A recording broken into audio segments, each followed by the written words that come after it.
চশমা museum, a house of world class, জলট্যাক মোড়, বহরমপুর মডার্ন হোটেলের সামনে।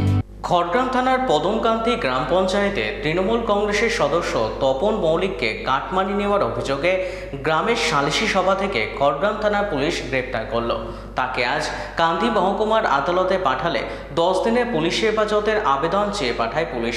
গ্রামবাসীদের অভিযোগের ভিত্তিতে জানা যায়, শৌচালয় আবাস যোজনা সহ সরকারি প্রকল্পের বিনিময়ে কাটমানি নিতেন তিনি। এই অভিযোগের ভিত্তিতে গ্রামবাসীরা সরব হন।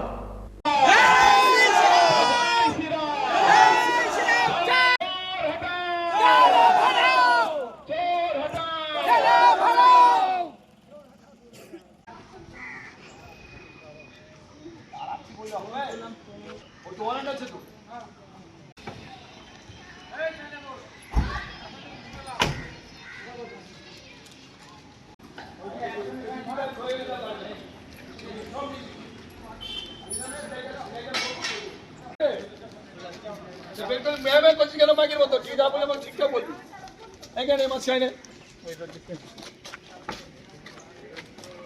यस यस सारे ना डाक फोन तो पुलिस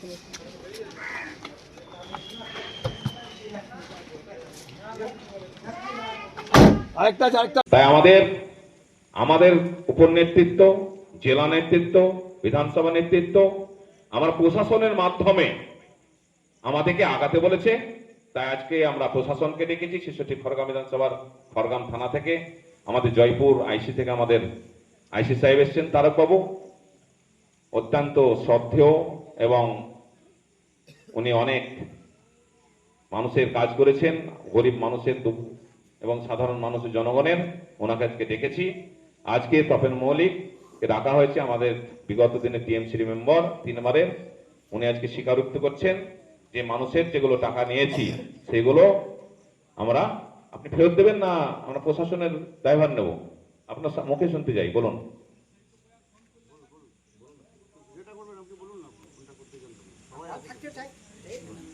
আমি প্রশাসনের মাধ্যমে যেতে চাইছি, প্রশাসনের মাধ্যমে। তা আমরা প্রশাসনের মাধ্যমে যাব, তাই তো? তাহলে প্রশাসনকে আমরা যে ভিডিও সেটাই করে আপনি তাহলে এনাকে নিয়ে যান। তারপরে আমরা ভিডিওটা দিচ্ছি আলাদাভাবে।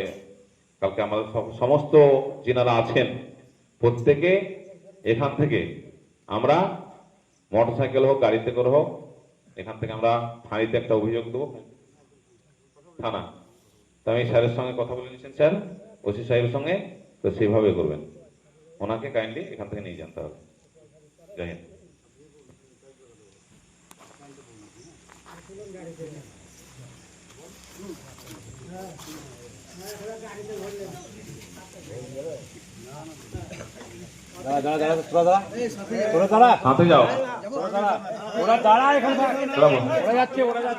প্রশাসন আছে, প্রশাসনের এড়িয়ে যেতে পারবে না, প্রশাসন নিয়ে যাবে। আমাদের যে অভিযোগের ভিত্তিতে উনি স্বীকারোক্তি করলেন যে টাকাগুলো নিয়েছেন, উনি প্রশাসনের মাধ্যমে যেতে চান। কিভাবে কি যাবেন সেটা আপনারা দেখতে পাবেন।